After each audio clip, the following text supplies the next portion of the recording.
Good afternoon, television fans.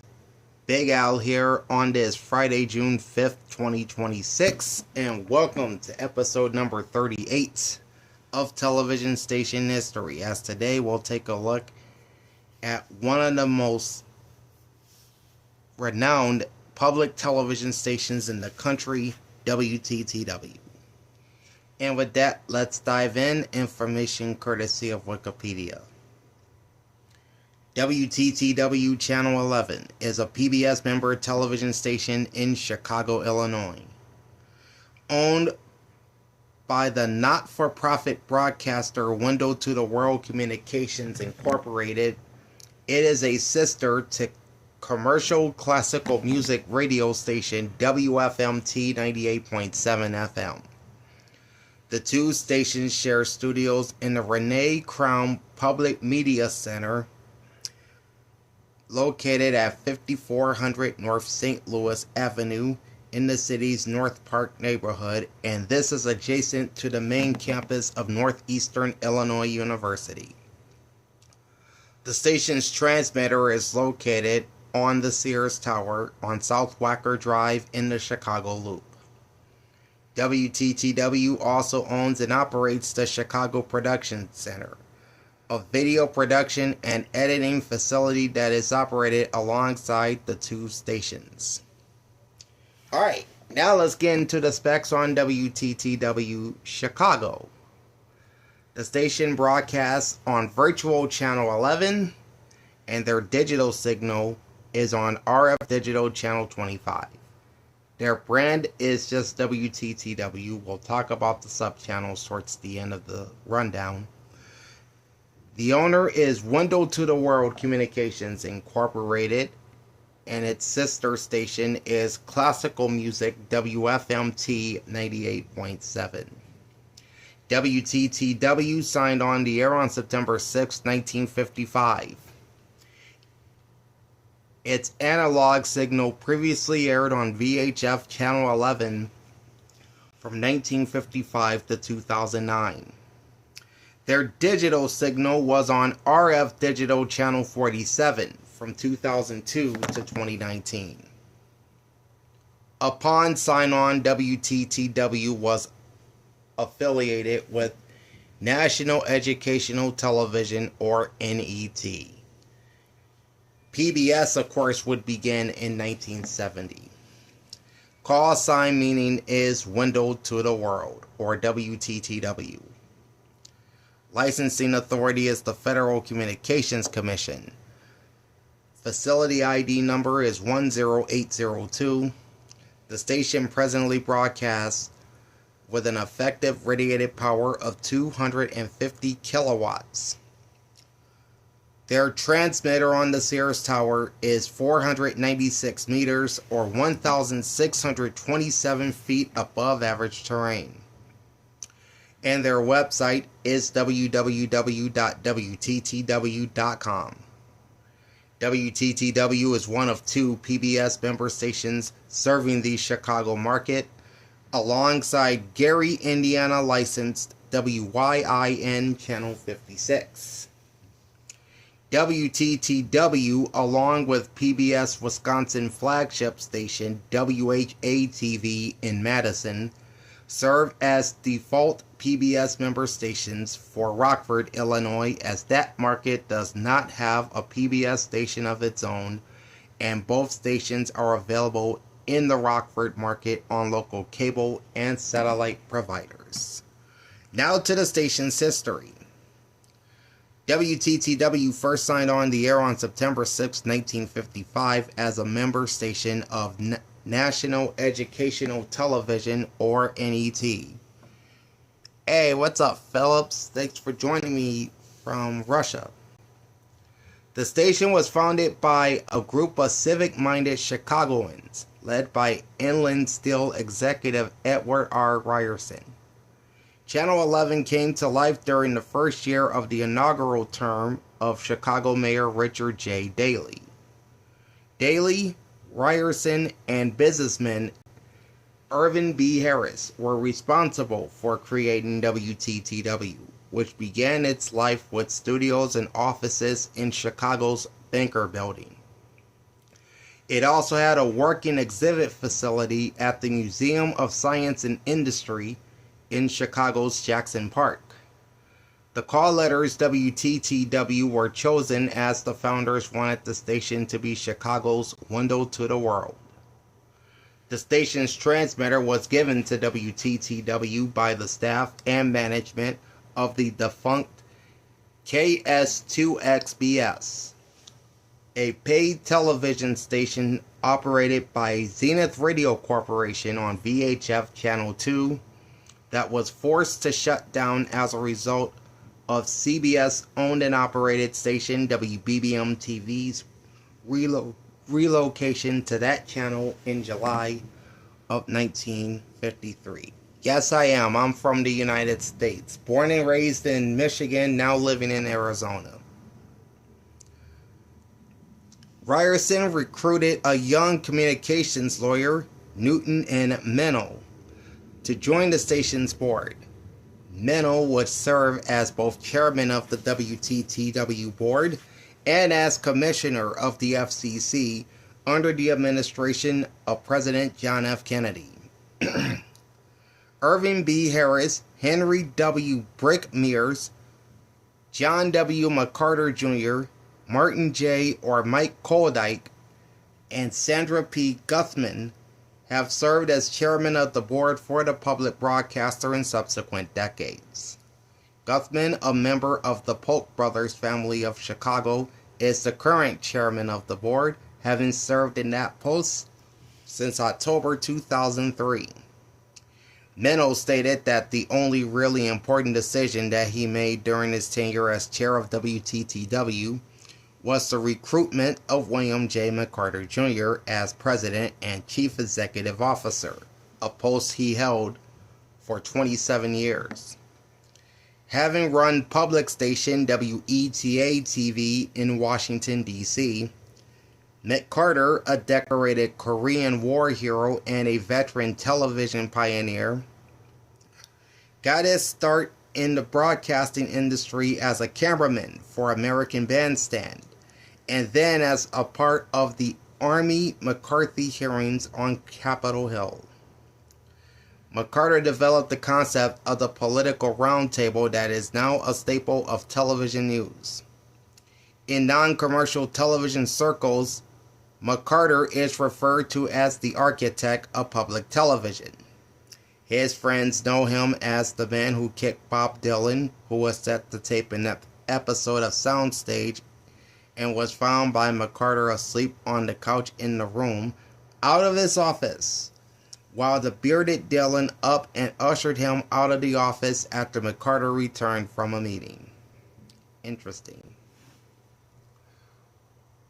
Roblox dude, what's up? How you doing? During the 1960s, WTTW aired educational programming during the daytime hours, showing programs produced under the auspices of Chicago Area Schools Television, or CAST. Programs from TV College, covering college subjects, were also shown on weekdays. Other afternoon shows included a locally produced series titled The Storyteller, which featured a children's story presented weekdays at 5:30 p.m. and was sponsored by the locally based Marshall Field and Company department store chain.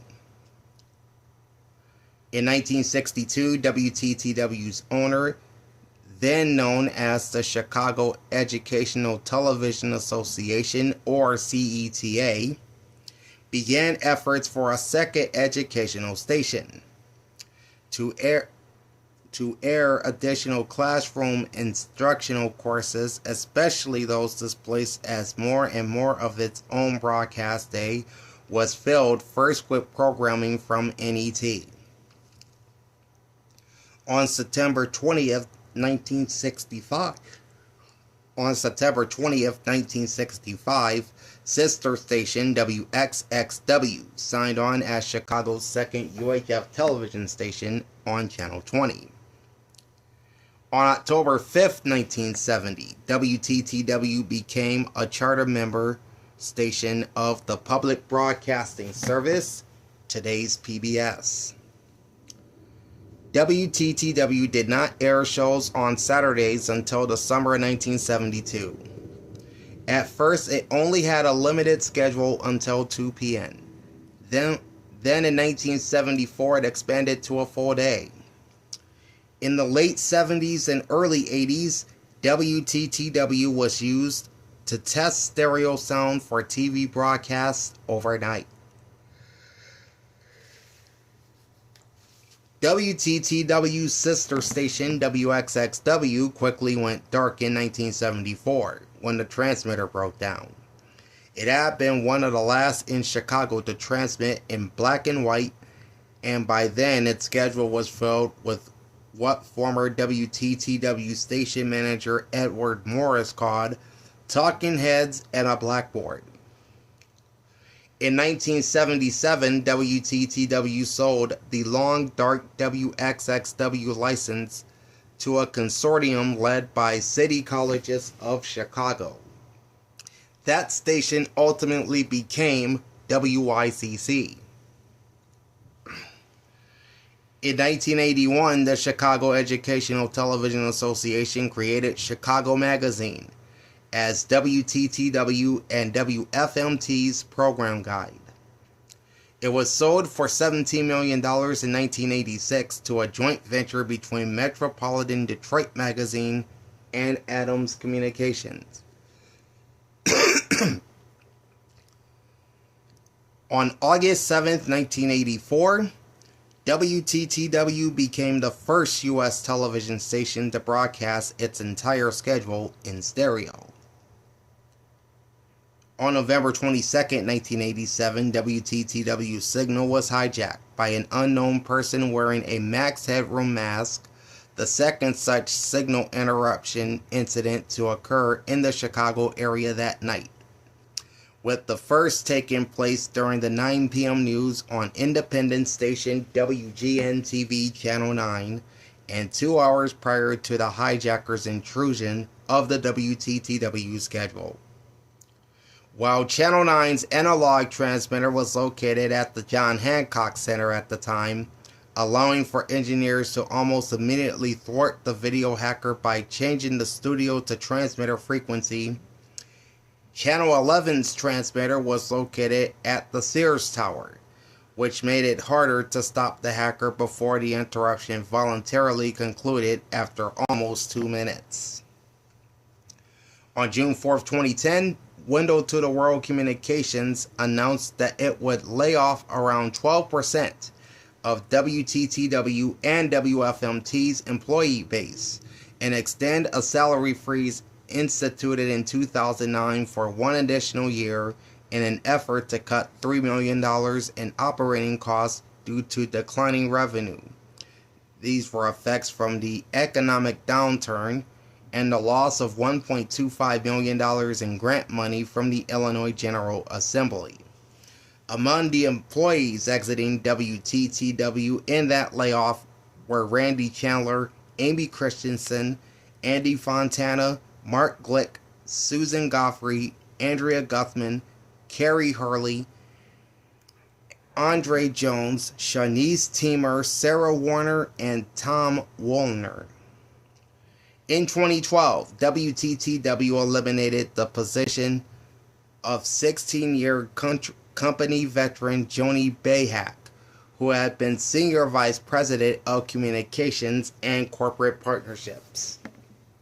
In 2014, WTTW eliminated the position of Holly Gilson, a 13-year veteran of the company who most recently have been Director of Strategic Partnerships and Special Projects.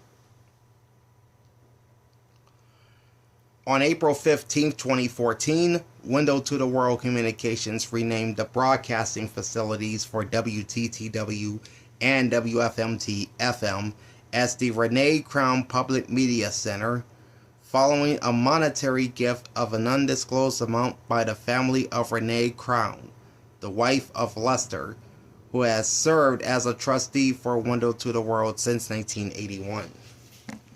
In September 2017, WTTW offered former fellow PBS member station WYCC with a channel sharing agreement to stay on the air after an announcement that Channel 20 would shut down October 25th, 2017. Of course, WYCC is the descendant of former sister station WXXW. WYCC had also sold its spectrum in the April 2017 FCC auction.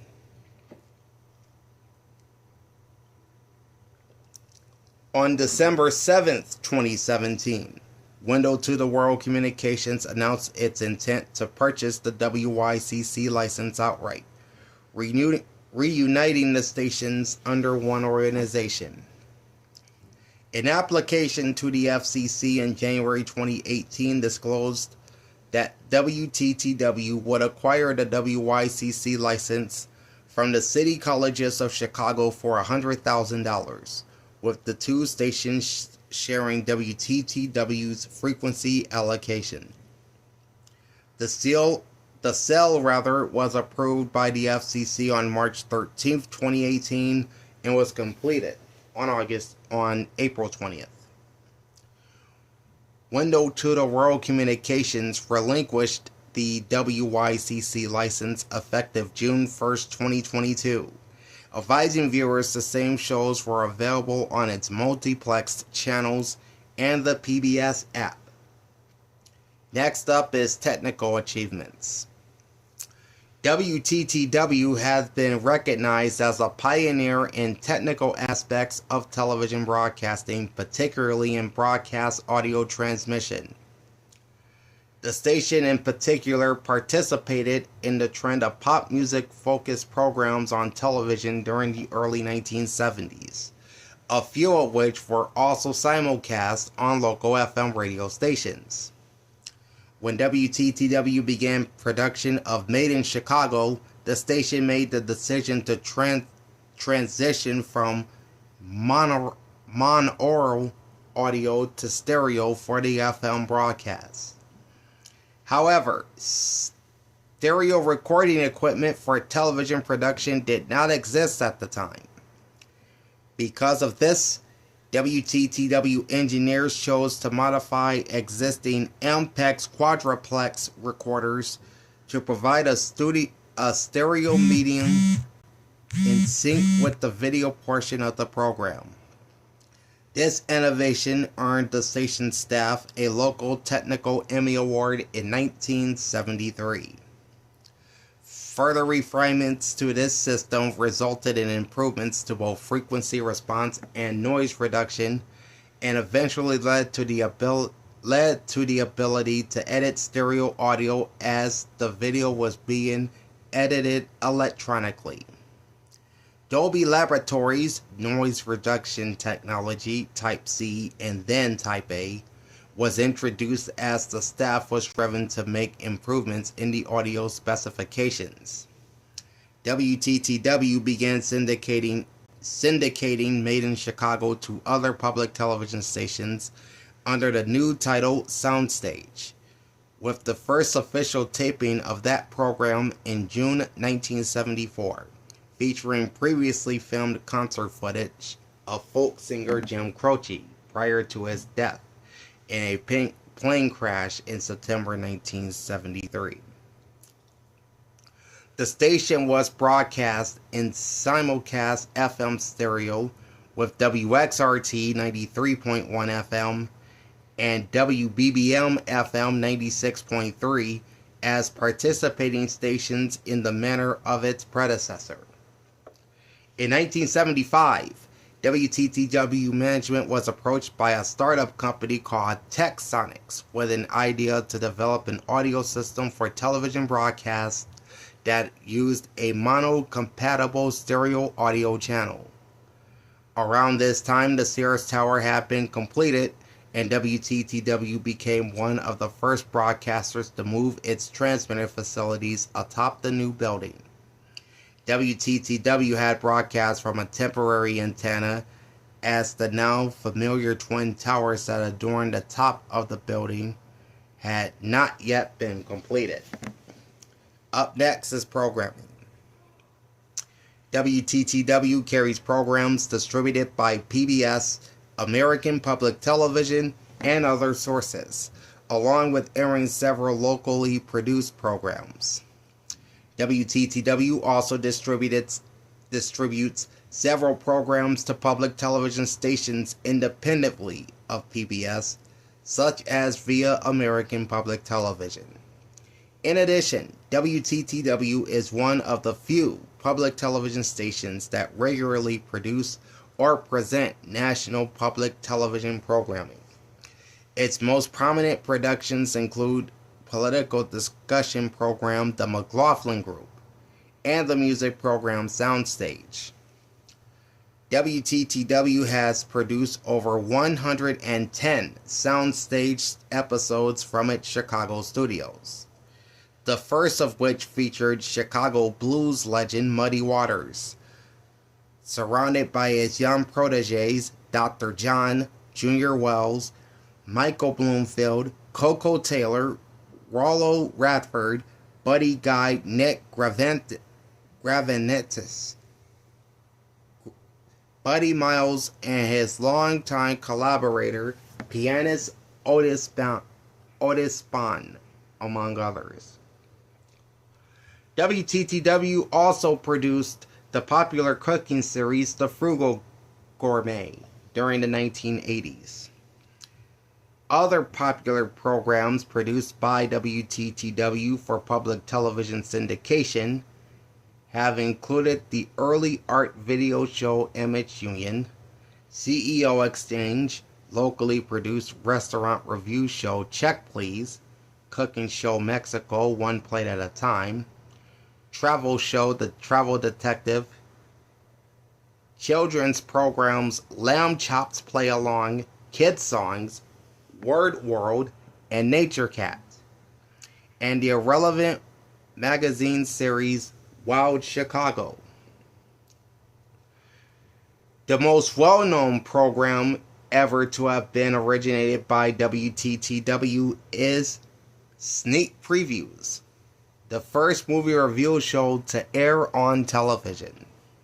It began in 1975 with film critics Roger Ebert, then a critic for the Chicago Sun-Times, and Gene Siskel, then with the Chicago Tribune, as it hosts and was later hosted by Michael Medved, Neil Gabler, and Jeffrey Lyons, when Siskel and Ebert moved into syndication, starting the show At the Movies with Gene Siskel and Roger Ebert, and later Siskel and Ebert and the Movies.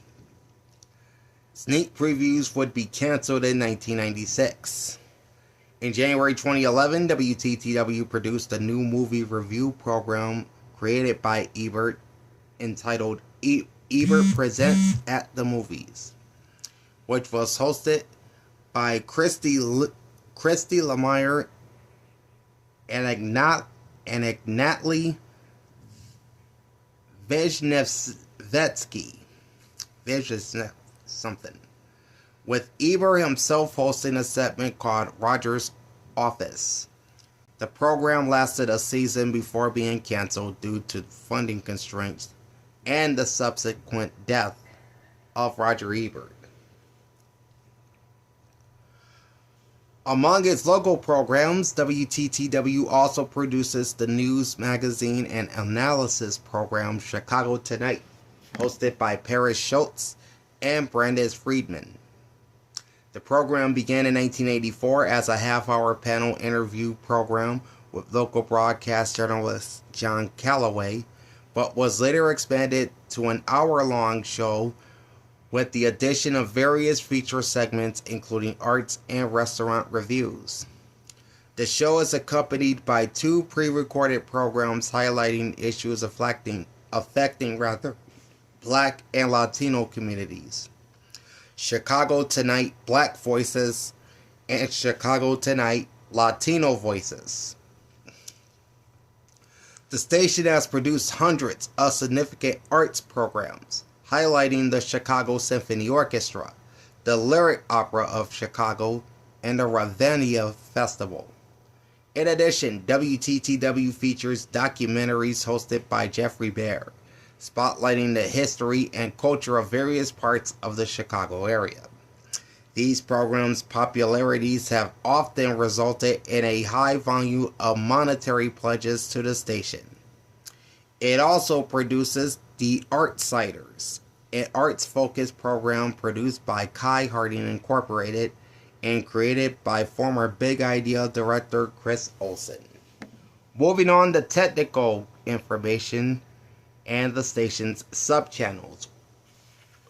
Its signal, of course, is multiplexed. Alright, you have 4 subchannels for WTTW. Main PBS programming is seen on channel 11.1 in 720p high definition. On channel 11.2 is WTTW Prime, which is also in 720p HD. Meanwhile, Create on channel 11.3 and PBS Kids on 11.4 both broadcast in 480i HD. In May 2015, WTTW downgraded the resolution of its main channel from 1080i to 720p, which the station had previously transmitted its high-definition content in prior to September 2009, during which time it down-converted HD content provided by CBS, or rather PBS, from their native 1080i format. Alright, WTTW DT2. From the sign-on of its digital signal in 2002 up until 2008, WTTW branded its main digital channel on 11.1 as WTTW Digital, featuring a full schedule of programs available in high definition, while digital subchannel 11.2 rebroadcast the main programming schedule of analog channel 11. In September 2008, digital channel 11.1 was converted into a simulcast of the analog signals programming, resulting in it carrying the same programming schedule as 11.2. On March 30th, 2009, 11.2 was relaunched with a separate schedule as WTTW Prime, which features a mix of PBS primetime programs and WTTW's locally produced programming, particularly during the period from 6 a.m. to 6 p.m. when children's programming airs on the main channel. WTTW Prime carries some PBS programs in their traditional time slots, most notably a block of the service's public affairs programs that run on Friday evenings, and a daily airing of the nightly business report at 5:30. And wrapping things up, we have analog to digital conversion. WTTW shut down its analog signal over VHF channel 11 on June 12, 2009, the official date on which full-power television stations in the United States transitioned from analog to digital broadcasts under federal mandate. The station's digital signal continued to be broadcast on its pre-transition UHF channel 47 using virtual channel 11. Alright, that was a pretty quick one here. Got that knocked down in less than 30 minutes. But that's the history of one of the nation's most watched public television stations in WTTW. And they are, as I read in the article, a production powerhouse, producing all kinds of national programs for public television syndication. They are one of the big PBS stations. Alright, so that's going to do it for episode 38 of Television Station History. We are going to continue in episode number 39 with a look at the other PBS member station in the Chicago market, and that's WYIN, which primarily broadcasts to Northwest Indiana. So that will be coming up in episode number 39. Also coming up, we'll have a look at WCPX channel 38. I think I'll do that in episode 40. And then we'll get to the Spanish channels, including WGBO channel 66, owned and operated by Univision. WSNS TV channel 44, owned by Telemundo or NBC Universal. And WGBO's sister station, WXFT channel 60, which is the Unimas station in Chicago. All of those episodes are coming soon, so stay tuned. Like, comment, and subscribe to my channel. Ring the bell and get notified every time I go live. Big Al's signing off. Thanking you for watching, and we will catch you next time for episode 39 of Television Station History. Until then, peace out.